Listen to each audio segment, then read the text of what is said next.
Welcome back to SuperWest on Sundays, everybody. Yeah, it's good to be here with you guys again. So we've had a couple weeks off, but it's good to be back.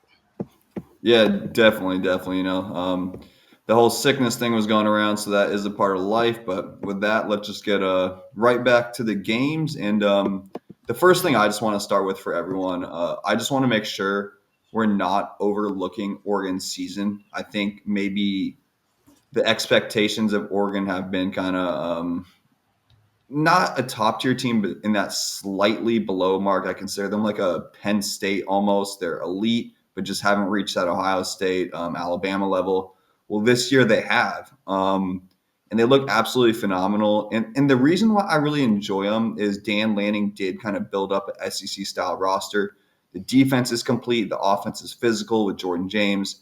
Obviously, Dylan Gabriel is going to get all the hype. But the thing that really excites me, and I know there were some injuries this year, and this is the old school Madden nerd in me. I always love tight ends and fullback, and I love the Ferguson Herbert combination. They can both catch, they can both block, and it's nasty. And I think that is obviously the home field advantage helps, but I think that's ultimately the reason they're able to compete with teams like Ohio State and finally take that next level and win. Whereas you go back to, I think it's like, I don't know the year, but when they had Justin Herbert, they lost to ASU. And Oregon just historically had these annoying losses, whether it's Michael Penix twice last year. Um, and so just they're doing it. They're finally doing it, and they're doing it in the Big Ten. And whether people want to admit it or not, that conference is deep. That conference is elite.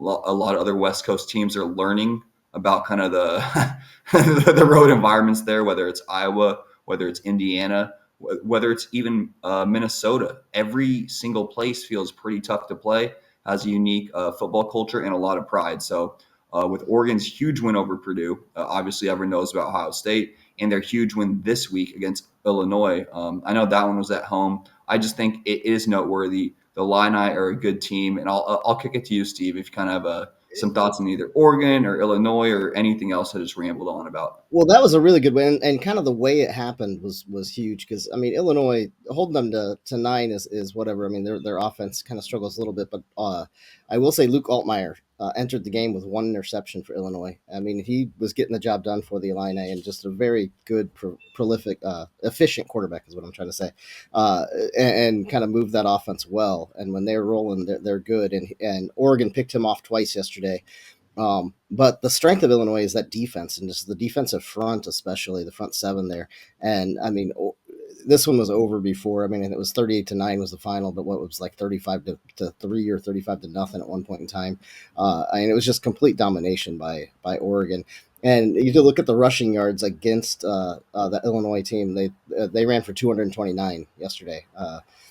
Gabriel threw for 291. I think they had 298, almost 300 for the whole game. But to be able to run for 200 plus against that Illinois team and just the way they did it is impressive.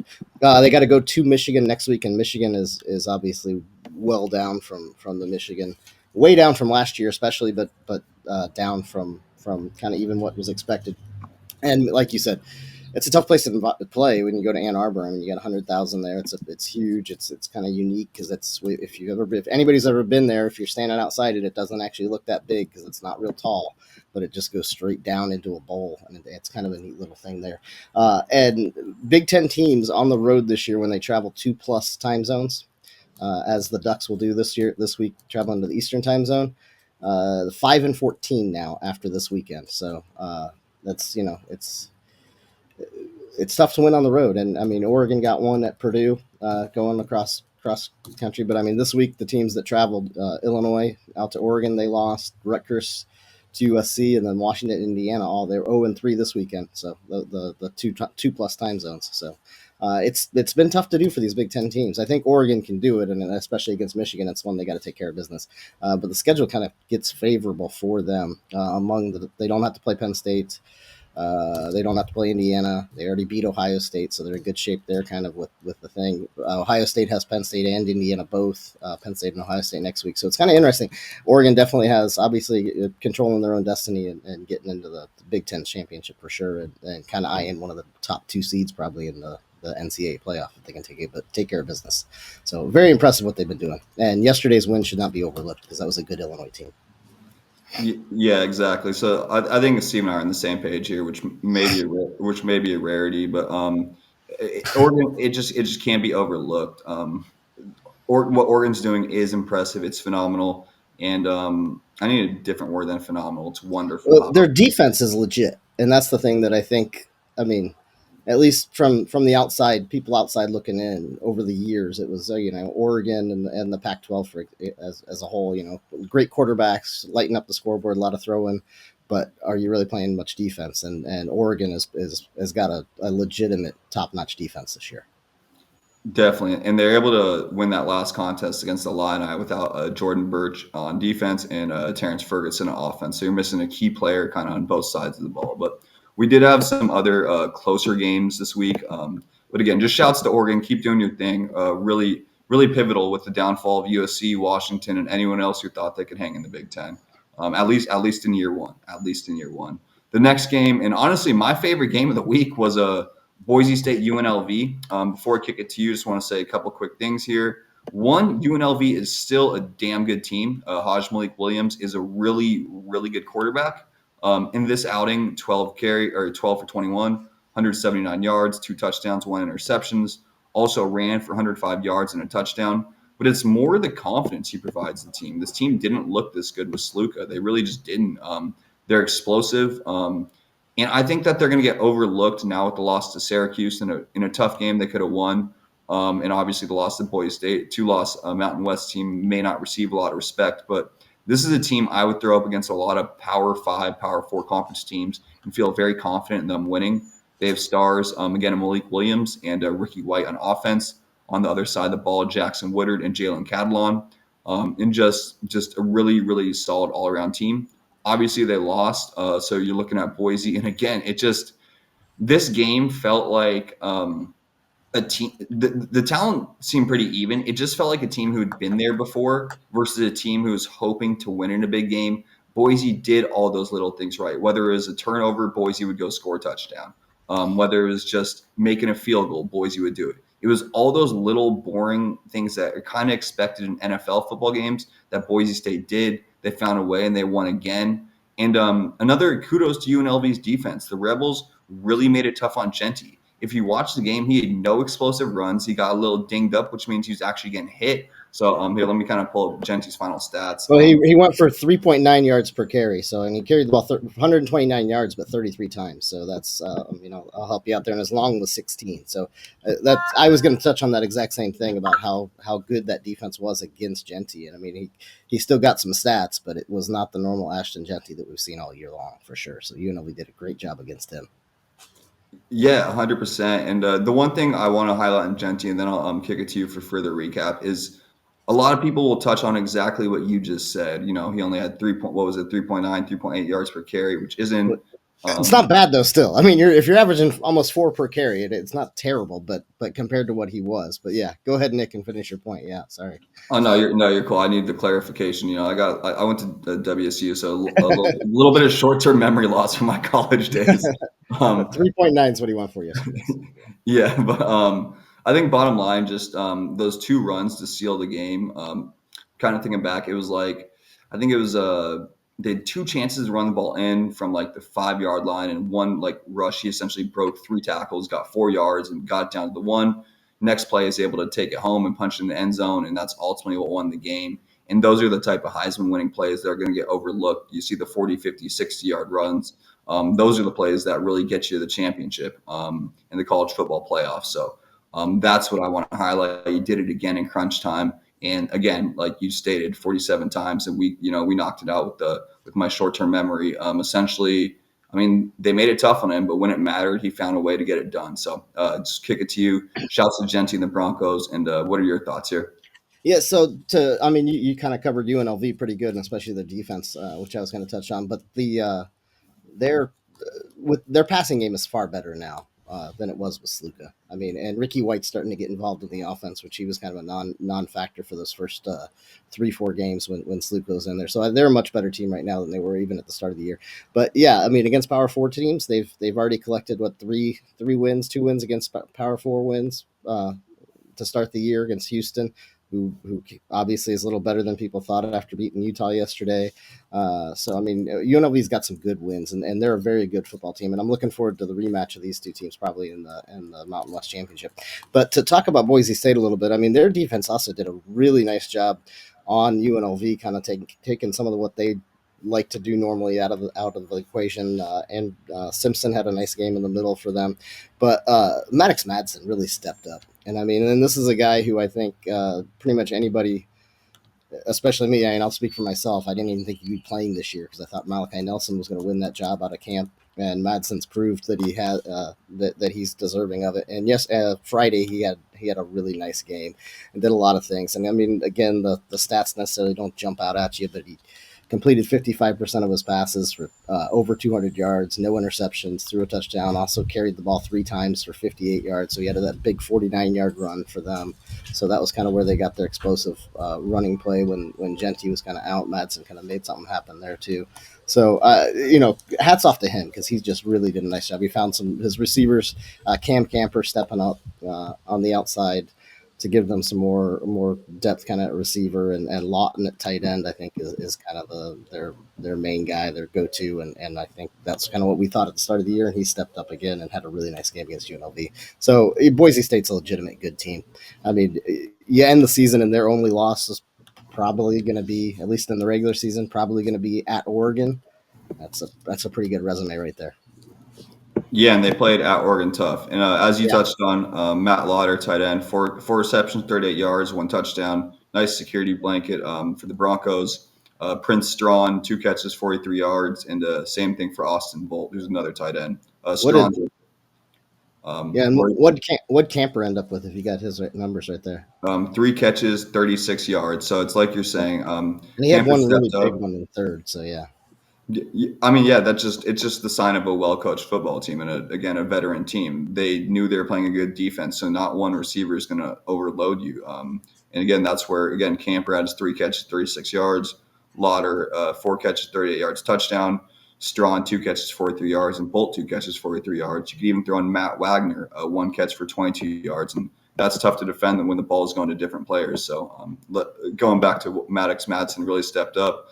And yeah, no one thought he was even going to really be the guy. But moving ahead here, because we did have other maybe maybe this game is going to be overlooked for sure. But we had some other Mountain West action and another really nice win. And I know you probably got a little more knowledge on this one than me, but we had the Colorado State New Mexico contest.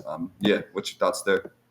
Well, I mean, that's a big win for Colorado State because they've been down a little bit. I mean, with some injuries and Horton's out for the year, obviously they got to have somebody step up. But this one turned into a defensive kind of struggle, and they got the 17-6 win. And kudos to Colorado State for getting it done because New Mexico's offense has been explosive all year long, and it doesn't matter who they have played; they have been explosive. I mean, when they played Arizona, they marched the ball up and down the field. They ended up losing to Arizona, but I mean, they put up numbers galore, and they've done that in every single game they've played. So to hold New Mexico to 6 points was a big stout effort for that Colorado State defense, and they're getting awfully close to bowl eligible here. So it's going to be a good year for them.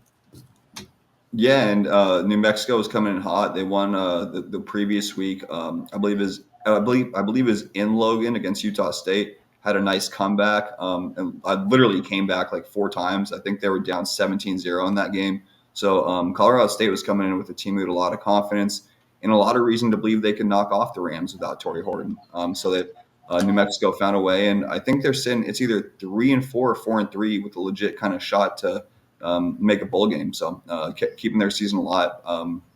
Or Yeah, excuse me. Sorry. not just the Utah State, but I mean they had put up, and I think that I don't know what the final of that one was. I think it was right around 50. I know the over under heading into that Utah State game was 78, and they went over the combined, so that kind of shows you the kind of scoring that was there.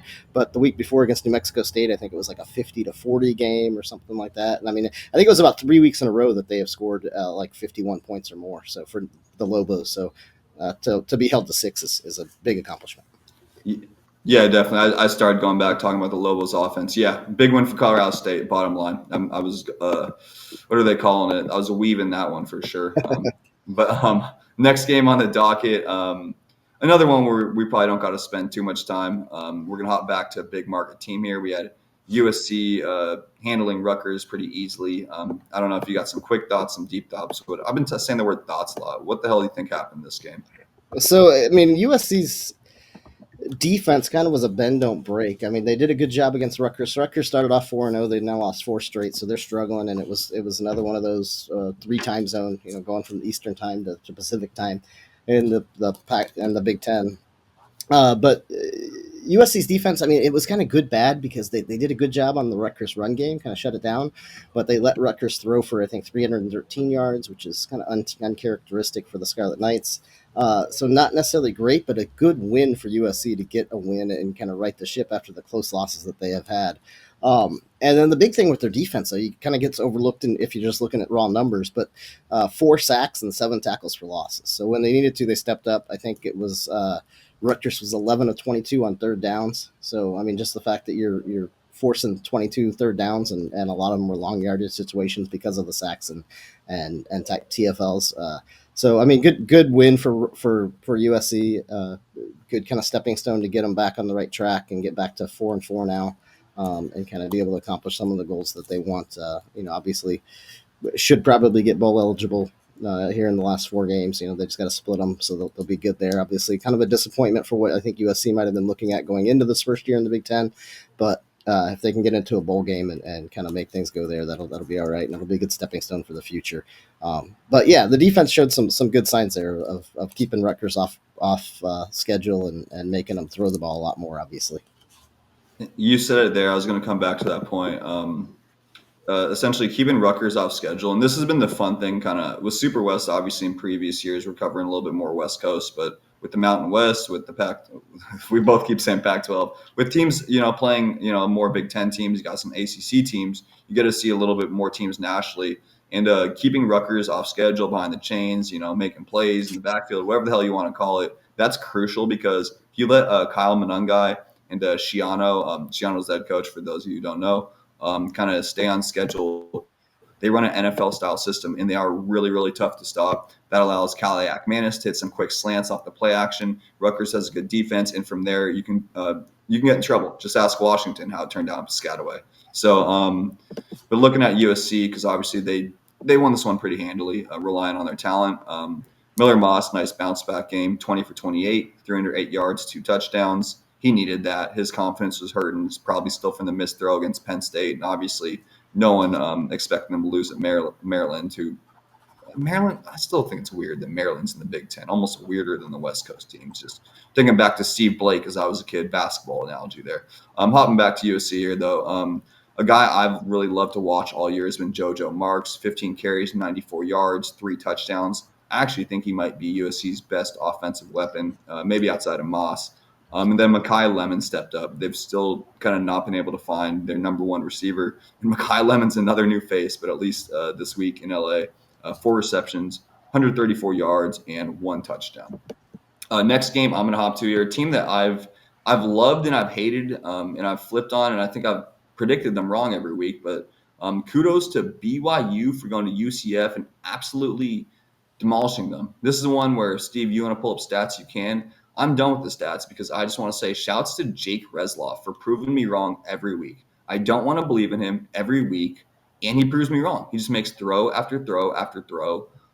Him and Chase Roberts are a dangerous combination. Darius Lassiter is a really good complement to Roberts. Those are their 2 main wideouts, and Roberts and Lassiter. And at halfback, you got LJ Martin back healthy, who's like the slowest, most boring.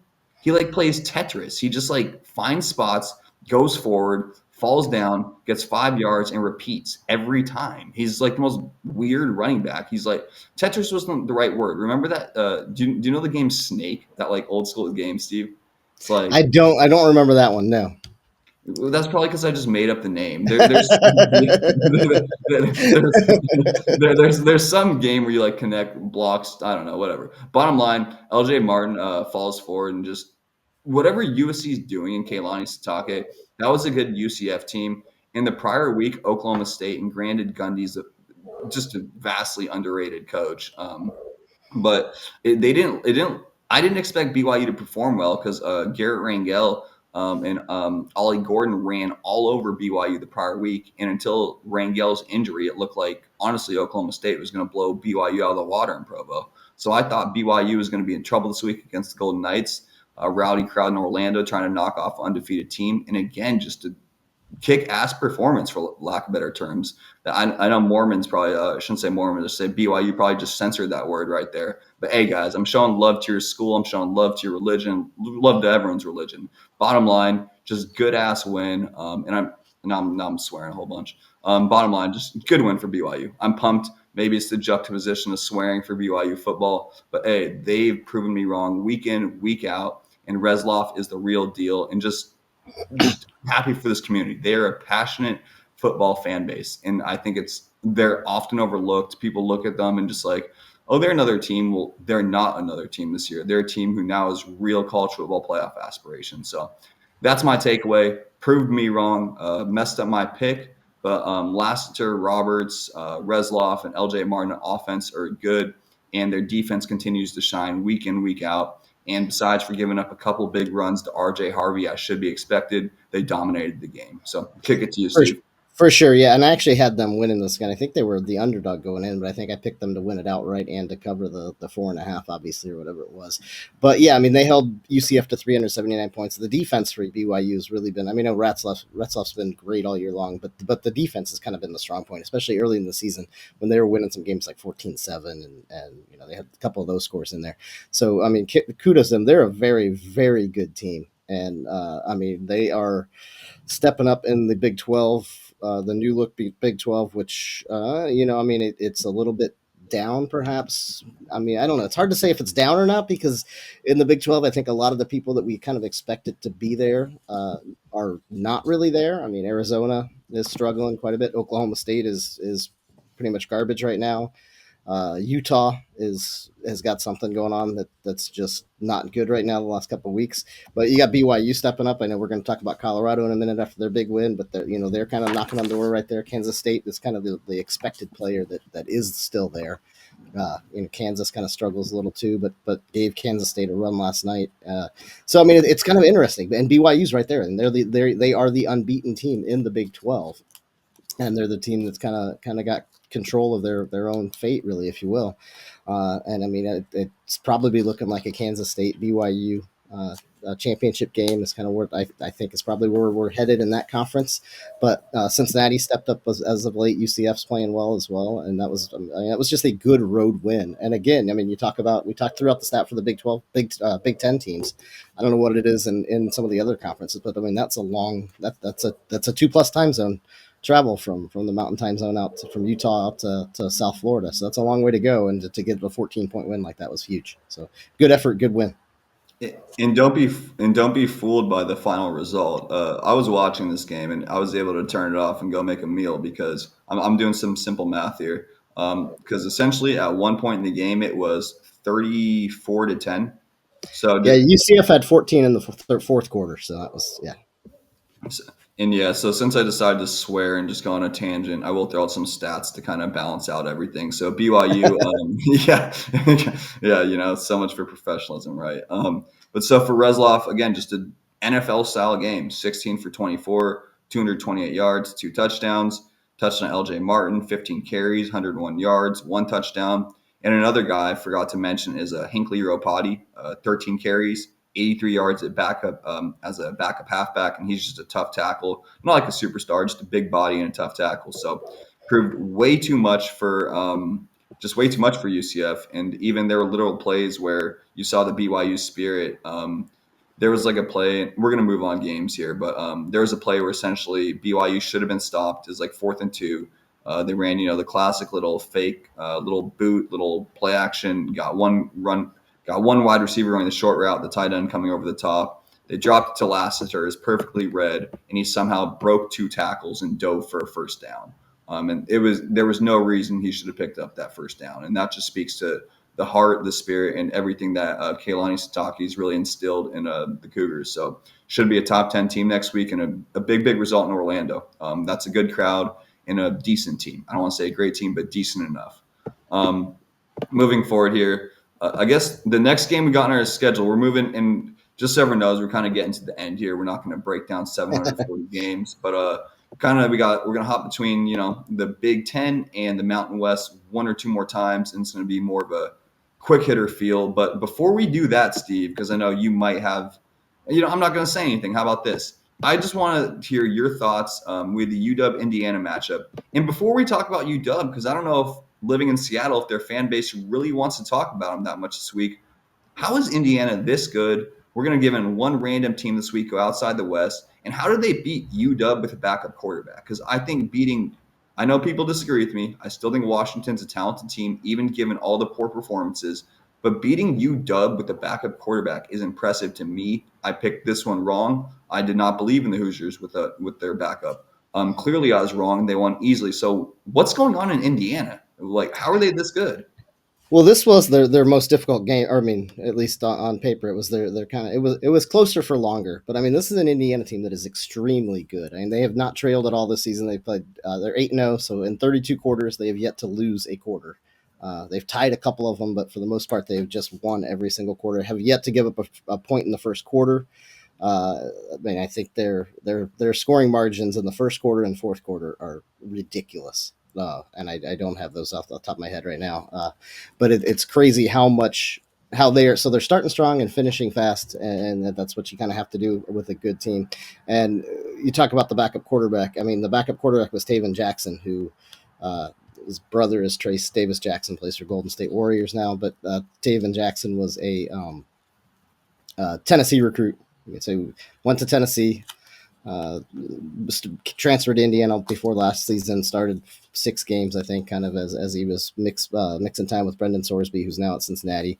So, I mean, it's not exactly like, I mean, sure, it's a backup quarterback, and there's a reason why he's the backup quarterback and Curtis Rourke's the starter. And that was evident on some throws yesterday and some plays yesterday. But I mean, it's not exactly like you're dealing with just a freshman that really has no experience at all when you kind of throw him in there. So he was a highly touted guy. I mean, those kind of those things kind of go out the window a lot of time. But as far as turning it around, I mean, Kurt Signetti took over, and he's done a phenomenal. Like, I mean, it goes without saying. I mean, he came in and talked the big game, and then he got hired the day of the Big Ten championship last year, and he went to the Big Ten championship and said on the Big Ten network that figured he needed to go there and do an interview with them because they'd be playing in that game next year, and it was kind of laughed upon. But right now they are right there with Oregon, kind of as a driver's seat. If they beat Ohio State, odds are they're probably playing Oregon in the Big Ten championship game.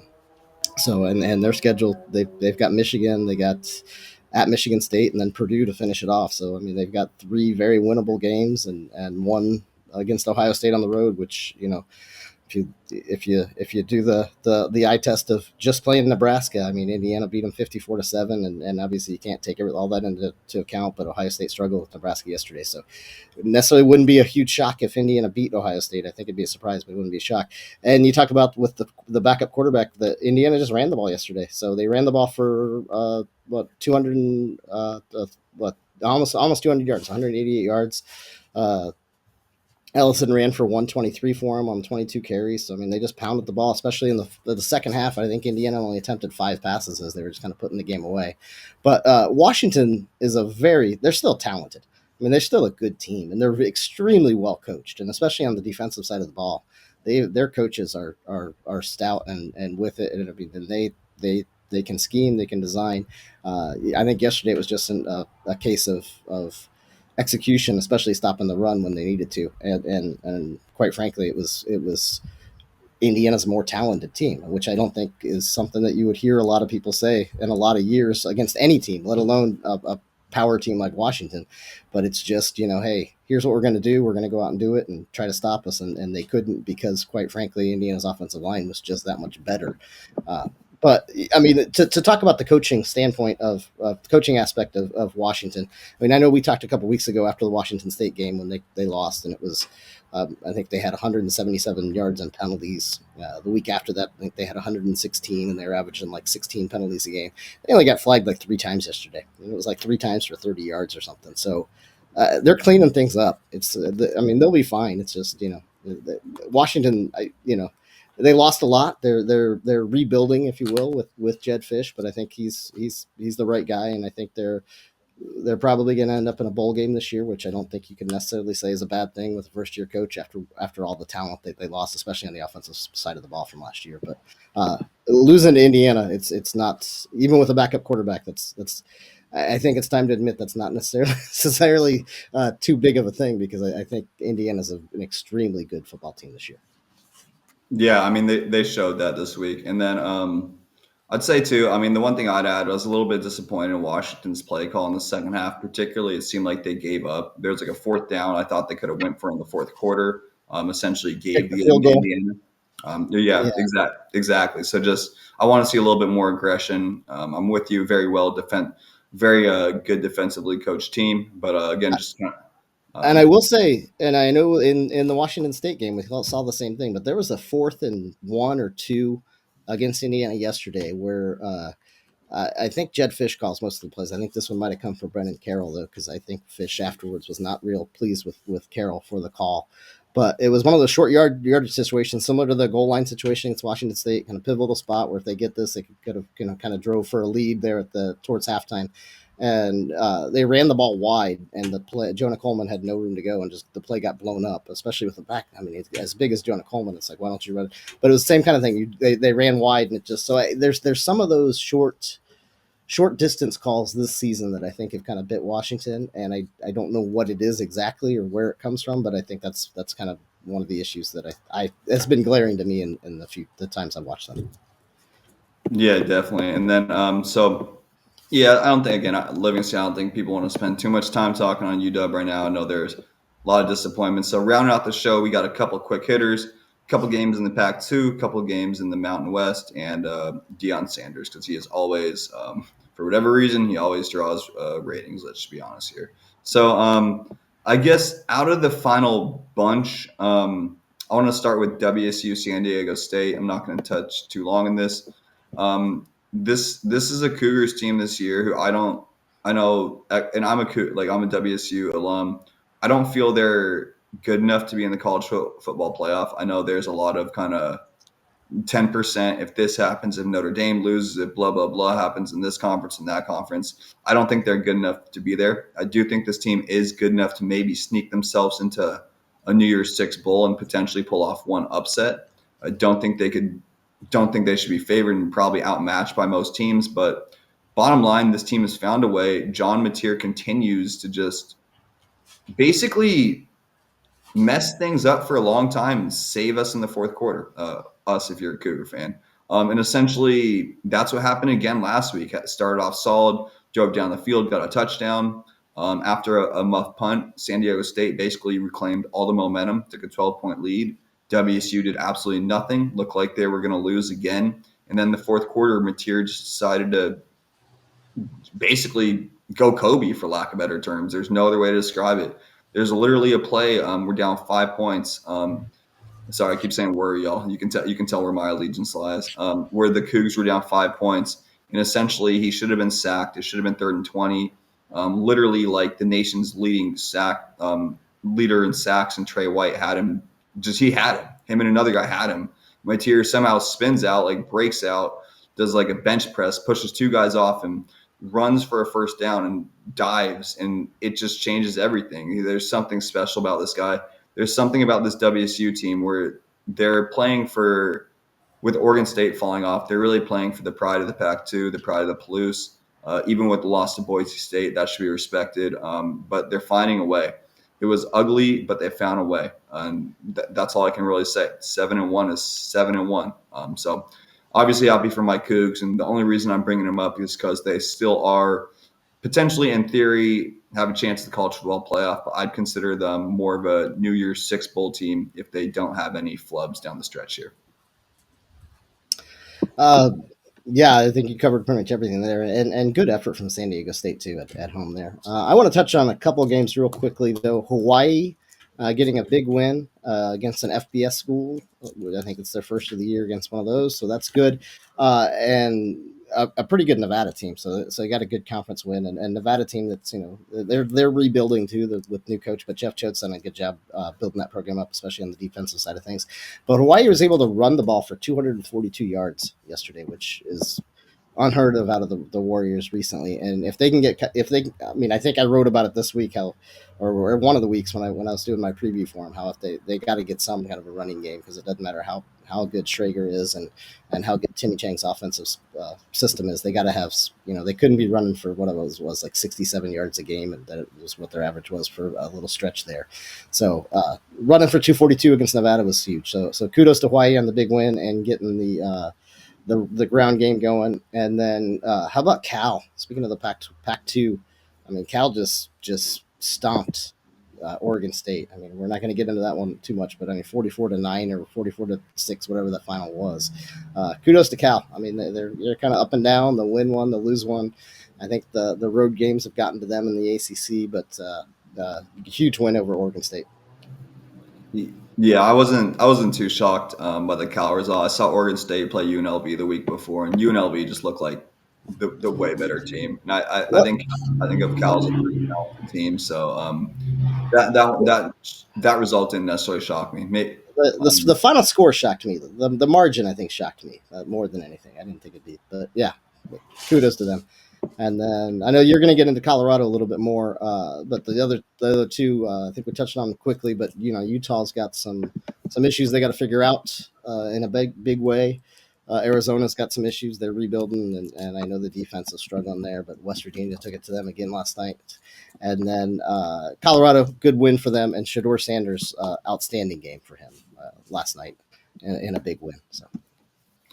Yeah, and I think just the one thing to take away is when this team almost lost in the Hail Mary to Baylor, it kind of seemed like Colorado's season was done. Like they were just overrated. And really kind of like Deion wasn't like, he got kind of, for lack of better terms, butthurt when they ranked him like the worst coach in the Big 12 or whatever. And it seemed like, honestly, like they were falling into that trend. And now they keep winning. They have a legit shot. They have a legit chance to win the conference. And as you touched, I mean, Shedeur went 25 for 30, 323 yards, 2 touchdowns. They're finally finding just a little bit better job of protecting him. He's not running for his damn life like he was every play last year. They're actually including a rushing attack. Isaiah Augustov, 22 yards, 91 carries. 22 carries for 91 yards. Travis Hunter continuing to be the guy, including that catch to end the first half. 9 receptions, 150 yards, 2 touchdowns. And you're just looking at a team that they're a confusing team because they're definitely not complete yet, but they have enough offensively, even without Hunter, whether it's Jimmy Horn Jr. being back, 5 catches, 78 yards. LeJontay Wester, 5 receptions, 56 yards. I believe Omarion Miller was out for this game. And they're still just finding ways to make plays. I think Shiloh Sanders is an absolute beast in regards to the safety position. I think Shedeur gets all the hype. I think Shiloh's a force on the defensive end. He's a big hitter, man. He's not someone you want to get hit by. So I think he's a superstar. And just looking at Colorado, they could have folded. There's no other way to say it. They could have folded, and here they are sitting at, 6-2 now. And Deion's, whether you like him or not, he's probably has more big game experience and moments than anyone else. So you just got to tip your hat. I think the national media is going to spend 700 hours breaking down and analyzing every play of this game, every inch of Shedeur Sanders' cleat. How did he tie his shoelaces? What did Deion wear? What did Deion eat? Because that's what the national media does. So I'm not going to do that, but I do just want to make sure to give them credit because I was hard on them earlier in the year. And as I've said, Deion, you can talk that big game, and I coach youth basketball, and I've told this to you get few players like this very rarely, and I know you coach some youth sports too, Steve. But every once in a while, you get a guy like Deion. It's like, you can talk this way. I'm not going to change you as a human. I'd prefer you act a little more humble. I'm not going to change you, but you have to win. You have to win. If you're going to act this way, you have to win.